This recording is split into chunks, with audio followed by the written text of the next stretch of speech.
میرے بھائیوں اور دوستو، اللہ تعالیٰ نے انسان کو جسم اور روح ان دو چیزوں کے مرکب سے پیدا فرمایا ہے۔ جسم کے بننے کا نظام اور ہے اور روح کے بننے کا نظام اور ہے۔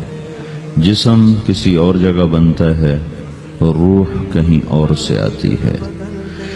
جسم زمین اور زمین کی غذاؤں کے مختلف مراحل پیش در پیش سے وقد خلقکم اطوارا، وہ مختلف شکلیں بدلتا ایک روپ میں ڈھلتا ہے، اور روح ایک لطیف اللہ کا امر ہے جس کا علم انسان کو نہیں دیا گیا۔ یسألونک عن الروح قل الروح من امر ربی وما اوتیتم من العلم الا قلیلا، کہ روح ایک اللہ کا امر ہے جس کے بارے میں تمہارے پاس کوئی علم نہیں ہے، لہذا اس کی تفصیل تم سمجھ نہیں سکتے ہو۔ روح آسمان سے آتی ہے، جسم زمین میں بنتا ہے، پھر 4 مہینے بعد اللہ اس کو آپس میں جوڑ دیتا ہے، زندگی متحرک ہو جاتی ہے۔ روح ہی کے ساتھ زندگی کی بقا رہتی ہے۔ جب اللہ اسے واپس نکال لیتا ہے تو سارے ٹائٹل ہٹ کر صرف ایک نام سب کو مل جاتا ہے، اور وہ میت کا ہوتا ہے۔ وہ حضرت مولانا ہو، وہ کوئی ڈاکٹر ہو، بادشاہ ہو، صدر وزیر ہو، سارے اعزاز ٹائٹل ہٹا کر اس پر میت کا لفظ مہر لگ جاتی ہے۔ اس میں سے کیا نکلا ہے؟ ہر چیز تو موجود ہے، اب یہ بولتا کیوں نہیں، اٹھتا کیوں نہیں، چلتا کیوں نہیں؟ اس میں سے روح نکل گئی ہے۔ روح ہمارے جسم کی اصل ہے، اسے نکال دو تو جانوروں کو بھی پتا ہے کہ اب یہ بے جان چیز ہے، چیونٹیاں کیڑے مکوڑے بھی اس کو کھانے لگ جائیں گے، جانور بھی کھانے لگ جائیں گے، زمین بھی اس کو گلانے لگ جائے گی، ہوائیں اس کو متغیر کرنے لگیں گی۔ روح انسان کے اندر ایک چلتا ہوا زندگی کا کارواں ہے۔ اسے جب اللہ واپس بلاتا ہے تو اللہ یتوفی الانفس حین موتها والتی لم تمت فی منامها۔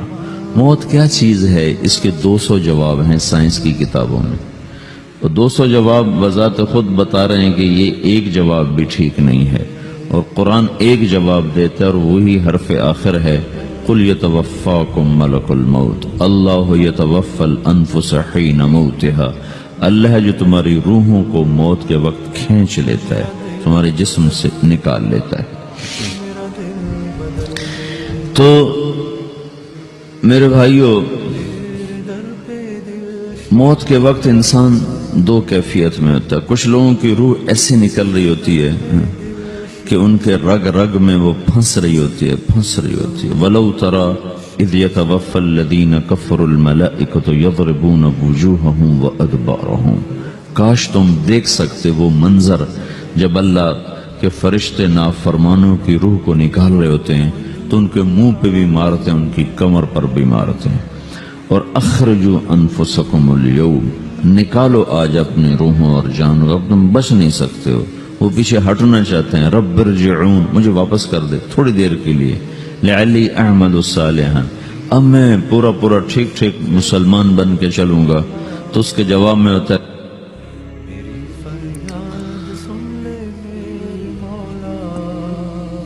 اور حدیث پاک میں آتا ہے کہ ملک الموت اترتا ہے، اس کے ساتھ 4 فرشتے ہوتے ہیں۔ وہ 4 فرشتے آتے اس کی پٹائی شروع کر دیتے ہیں۔ ابھی پرسوں یہ حدیث میں نے پڑھی ابن ماجہ میں کہ ملک الموت کہتا ہے ایتھا النفس الخبیثہ کانت فی الجسد الخبیث، اے خبیث روح جو خبیث جسم میں تھی، اخرج، باہر آؤ۔ اب وہ واپس تو ہو نہیں سکتا، اپنے آپ کو روک تو سکتا نہیں، تو وہ حیران پریشان خوف زدہ، تو اس کے جواب میں اس کو ملک الموت کہتا ابشری بحمیم وغساق وآخر من شکلہ ازواج، تیار ہو جا خوفناک عذاب کے لیے اور کھولتے پانیوں کے لیے، کانٹے دار جھاڑیوں کے لیے، اور بے شمار عذاب کی شکلوں کے لیے۔ تو اس کی روح کو جب کھینچتے ہیں تو رگ رگ سے وہ کٹ کٹ کے نکلتی ہے، تو سارا وجود زیر و زبر ہوتا ہے، سکرات کا درد ساری دنیا کے دردوں پر حاوی ہے۔ جب اس کی روح نکلتی ہے اور اس کو لے کر آسمان پر چلتے ہیں تو دروازے پر پہنچتے ہیں تو اندر سے فرشتے پوچھتے ہیں کون ہے؟ کہتے ہیں فلاں فلاں کا بیٹا ہے۔ کا نفس خبیثہ فی الجسد الخبیث، یہ تو وہی بدماش ہے جو بدماش جسم میں تھا، یہ وہ بدبخت روح ہے جو بدبخت جسم میں تھی، اس کے لیے آسمان کے دروازے نہیں کھل سکتے، اسے واپس کر دیا جائے۔ تو آسمان کے دروازے لا تفتح لهم ابواب السماء ولا يدخلون الجنة حتى يلج الجمل في سم الخياط، کہ ان کے لیے آسمان کے دروازے نہیں کھلیں گے اور ان کے لیے جنت کے دروازے نہیں کھلیں گے، پھر یہ وہاں سے نیچے گرائے جاتے ہیں جو اللہ کا قید خانہ ہے سجین۔ وما ادراک ما سجین کتاب مرقوم، وہ تمہیں خبر نہیں کہ وہ کیا خوفناک قید خانہ ہے جو اللہ تعالیٰ نے بنایا ہے، اسے وہاں دھکیل دیا جاتا ہے۔ پھر قیامت تک اس کے لیے انتظار کی گھڑیاں ہیں اور عذاب کی شدت ہے۔ اور جب کوئی نیک آدمی اللہ تعالیٰ کے دربار میں جانے کا اس کا وقت آتا ہے تو اللہ تبارک و تعالیٰ فرماتے ہیں ان الذین قالوا ربنا اللہ ثم استقاموا تتنزل علیہم الملائکة الا تخافوا ولا تحزنوا وابشروا بالجنة التي كنتم توعدون نحن اولیاؤکم فی الحیاة الدنیا وفی الآخرة ولکم فیہا ما تشتہی انفسکم ولکم فیہا ما تدعون نزل من غفور الرحیم۔ جب کوئی نیک مرد عورت کے جانے کا وقت آتا ہے تو اس کے لیے بھی فرشتے آتے ہیں اور آ کر اس کو خوشخبری دیتے ہیں اور آ کر اس کو تسلی دیتے ہیں کہ آپ غم نہ کریں، پیچھے والے بھی آپ کو مل جائیں گے، آپ خوف نہ کریں، آگے ساری منزلیں آپ کے لیے آسان ہیں، آپ کے لیے جنت بھی تیار ہے، رب بھی مہربان ہے۔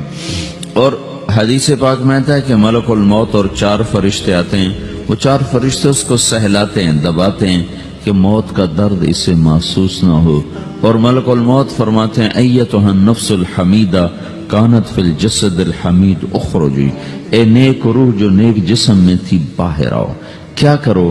وَأَبْشِرِي بِرَوْحٍ وَرَيْحَانٍ وَرَبٍّ رَاضٍ عَنْكِ غَيْرِ غَضْبَانٍ، آپ کو بشارت ہو آپ کے لیے جنت تیار ہو چکی ہے اور وہاں کی ساری نعمتیں آپ کے لیے میسر ہو چکی ہیں اور اللہ آپ پہ راضی ہو چکا ہے اور اللہ آپ پہ خوش ہو چکا ہے۔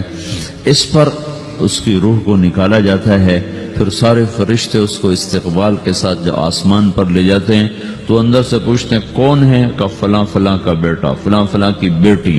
کہتے ہیں نفس حمیدہ فی جسد حمید، یہ تو نیک روح تھی جو نیک جسم میں تھی، مرحبا بہی، اس کو ہم سب استقبال کس کا کرتے ہیں، اور ایک دم آسمان کے دروازے کھلتے ہیں، پھر وہ پہلا دوسرا تیسرا چوتھا سارے آسمان پار کرتا ہوا اللہ پاک کے عرش کے نیچے کے جا کر، مرد ہے یا عورت، وہاں جا کر سجدے میں سر رکھتا ہے اور اللہ تعالیٰ فرماتے ہیں ہاں اس نے ہمیں خوش کیا، ہم اسے خوش کریں گے، اور اس کو عافیت کے ساتھ وہاں آسمان میں، پہلے آسمان سے لے کر اللہ کے عرش تک یہ سب ویٹنگ روم بنے ہوئے جہاں اللہ اپنے اپنے درجات کے مطابق جنت والوں کو ٹھہراتا ہے، اور وہ انتظار گاہ ہے اور وقت ختم ہو جاتا ہے، لہذا انتظار کی جو تکلیف ہے وہ بھی ختم ہو جاتی ہے۔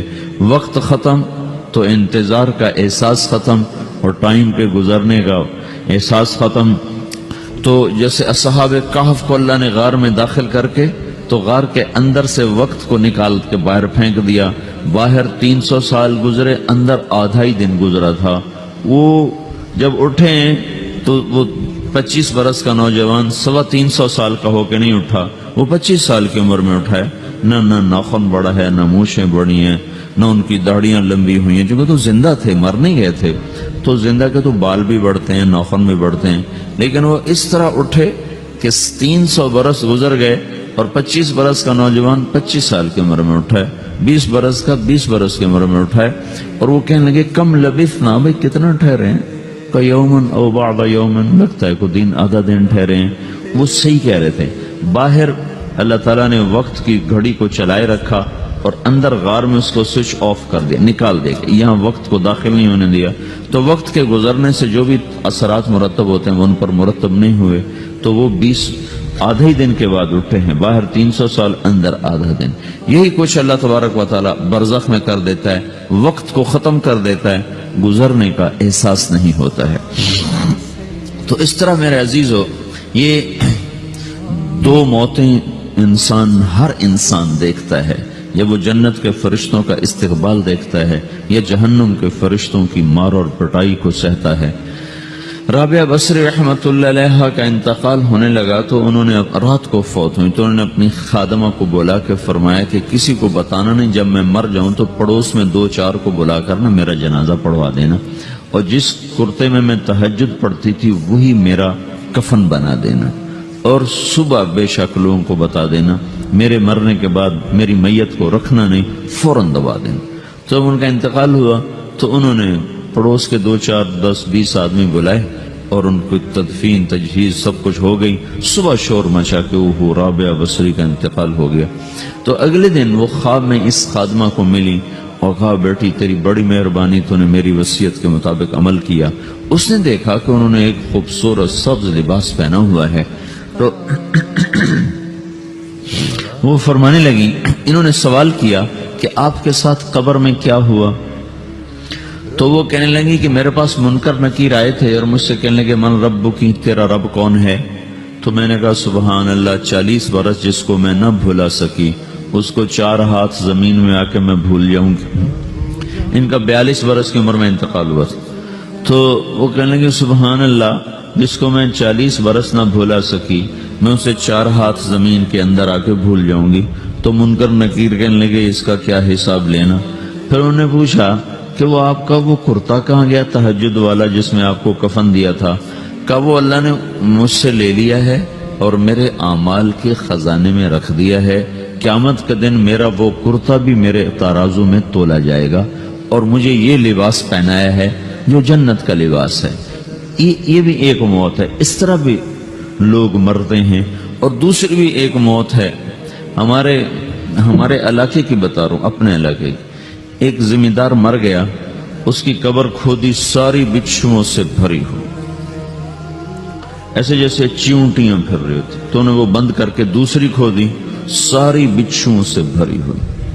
پھر وہ بند کر کے تیسری کھودی، ساری بچھوؤں سے بھری ہوئی. قبرستان میں اتنے بچھو کہاں سے آ گئے؟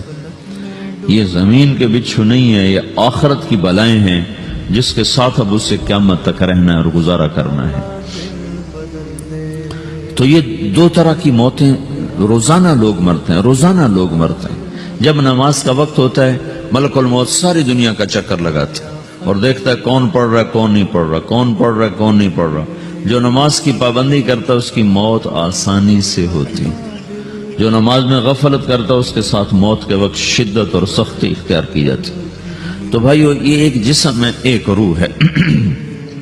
روح باقی رہنے والی چیز ہے، جسم مٹ جاتا ہے، پھر اللہ سے قیامت کے دن نیا جسم عطا فرمائے گا، ایک نیا جسم دیا جائے گا. روح وہی ہے جو اللہ کے خزانوں میں جمع ہو جاتی ہے. نافرمان کی سیاہ کالی روح ہوتی ہے، فرما بردار کی روشن چمکدار روح ہوتی ہے. تو اللہ نے کچھ تقاضے جسم کے رکھے ہیں اور کچھ روح کے رکھے ہیں. جسم کے تقاضے پورے نہ کرو تو یہ پریشان ہو جاتا ہے، روح کے تقاضے پورے نہ کرو تو یہ پریشان ہو جاتی. روح کی پریشانی جسم سے زیادہ ہے، چونکہ روح کی طاقت جسم سے زیادہ ہے. جسم مٹی سے بنا ہے، اس کی غذا بھی مٹی سے نکلتی ہے. روح آسمان سے ہے، اس کی غذا بھی آسمان سے ہے. روح کا تعلق جب تک اللہ سے نہیں جڑتا اس سے بھوک اور پیاس لگتی رہتی ہے. جسم کو جب تک روٹی اور پانی نہ ملے یہ تڑپتا اور پریشان رہتا ہے. جیسے اللہ تعالیٰ نے ہمارے جسم میں روٹی اور پانی کی طلب کو بے ساختہ رکھ دیا ہے. میں بیان کے دوران بھی پانی پی رہا ہوں، آپ دیکھ رہے ہیں کہ میرا حلق سوکھ جاتا ہے، مجھے طلب محسوس ہوتی ہے پانی. حلق سوکھتا ہے پانی کی طرف بھاگتے ہیں، بھوک لگتی ہم روٹی کی طرف بھاگتے ہیں. یہ ایک ایسا اندر میں آٹومیٹک سسٹم ہے کہ ہم اس کو آف نہیں کر سکتے. یہ سوتے سوتے بھی بھوک کی وجہ سے آنکھ کھل جاتی، سوتے سوتے پیاس کی وجہ سے آنکھ کھل جاتی ہے. یہ ایسا خود اللہ تعالیٰ نے ساختہ نظام بنایا ہے کہ آپ اپنے جسم میں روٹی اور پانی کی طلب کو نہیں نکال سکتے. میرے عزیزو، ٹھیک اسی طرح اللہ نے انسانی روح میں اپنی طلب رکھ دی ہے. اور اپنے رسول کی طلب رکھ دی ہے۔ یہ دو طلب ایسی ہیں کہ یہ آپ کے جسم روح سے نکل نہیں سکتی۔ جیسے بھوکا روٹی نہ کھا لے، پیاسا پانی نہ پی لے، اسے چین نہیں آ سکتا، وہ روح جو اللہ اور اس کے رسول سے نا آشنا ہے، جب تک وہ وہاں تک پہنچ نہیں جاتی اسے چین نہیں آ سکتا، اس کا اندر پریشان رہے گا۔ 1997 میں جب جنید جمشید سے میری پہلی ملاقات ہوئی تو اس نے مجھ سے یہ سوال کیا کہ مولوی صاحب، ایک پاکستانی نوجوان جس گلیمر کو خوابوں میں دیکھتا ہے، وہ گلیمر تو مجھے زندگی میں ویسے ہی حاصل ہے، میرے چاروں طرف زندگی کا رقص ہے، اور میری زندگی کی ہر خواہش، ہر تمنا پوری ہے، اس کے باوجود میرے اندر اندھیرا ہے، میرے اندر خلا ہے، مجھے لگتا ہے میں وہ کشتی ہوں جس کا کوئی ساحل نہیں، جس کی کوئی سمت نہیں، www.dasquran.com۔ ایسا نہیں ہونا چاہیے۔ ایک عام لڑکا تو کہتا ہے ہائے کاش یہ ہوتا، اس کو وہ نہیں ہو رہا تو پھر وہ پریشان ہے، ہائے یہ ہوتا، ہائے وہ ہوتا۔ تو میں تو ہائے نہیں کرتا ہوں، میری تو ہر لذت اور خواہش میرے سامنے تشتری میں سجا کے پیش کی جا رہی، میں کیوں ایسا کر رہا ہوں؟ میں ہائے ہائے کیوں کر رہا ہوں؟ میرا اندر ویران کیوں ہے؟ میرے اندر میں خلا کیوں ہے؟ یہ وہی خلا ہے کہ وہ روح کی پیاس کو شراب میں بجھانا چاہتا ہے، وہ روح کی پیاس کو لڑکی میں بجھانا چاہتا ہے، وہ روح کی پیاس کو موسیقی سے بجھانا چاہتا ہے، وہ روح کی پیاس کو دنیا کی رعنائیوں میں 5 سٹار ہوٹلوں سے بجھانا چاہتا ہے۔ روح کیا جانے روٹی کیا ہے، شراب کیا ہے، پانی کیا ہے، عورت کیا ہے، موسیقی کیا ہے، گھنگرو کیا ہے، پائل کیا ہے، چھنکار کیا ہے، روح کو ان چیزوں کی کیا خبر؟ امریکہ میں ہماری ایک جماعت تھی تو 4 لڑکے 2 لڑکیاں، 4 لڑکیاں 2 لڑکے مسلمان ہیں۔ تو ایک لڑکے کا نام رکھا تھا ابراہیم، اور اس کو جب پڑھایا نا کلمہ، انہوں نے کہا ہائے، انہوں نے کہا ہائے، وہ دونوں ہاتھ یہاں رکھے سینے پر، دل پر، کہا ہائے۔ تو ہمارے ساتھی ہیں ڈاکٹر اختر، وہ کہنے لگے کیا ہوا کیا ہوا؟ کہنے لگا جب سے ہوش سنبھالا یہ جگہ خالی تھی، یہ تیرے کلمہ پڑھانے پر بھر گئی ہے کہ میری خوشی سے ہائے نکل گئی۔ یہ جگہ خالی رہے گی، یہاں شراب نہیں پہنچ سکتی، یہاں نغمہ اور موسیقی نہیں پہنچ سکتی، یہاں تالے لگے ہوئے ہیں، یہاں تک کوئی آواز نہیں جا سکتی۔ دل کے تاروں پر ایک ہی نغمہ چڑھ سکتا ہے، اور وہ اللہ کی یاد کا ہے، اور اللہ کی محبت کا ہے، اور اللہ کے رسول کی محبت کا ہے۔ باقی کوئی مضراب ایسا نہیں جو ان تاروں کو چھیڑ سکے، باقی کوئی چیز، آواز ایسی نہیں جو دل کی دنیا پر جا کر دستک دے سکے۔ یہاں بند دروازے ہیں، یہاں صرف اللہ پہنچے گا، اللہ کے رسول کا تعلق پہنچے گا، باقی کوئی چیز یہاں نہیں جا سکتی۔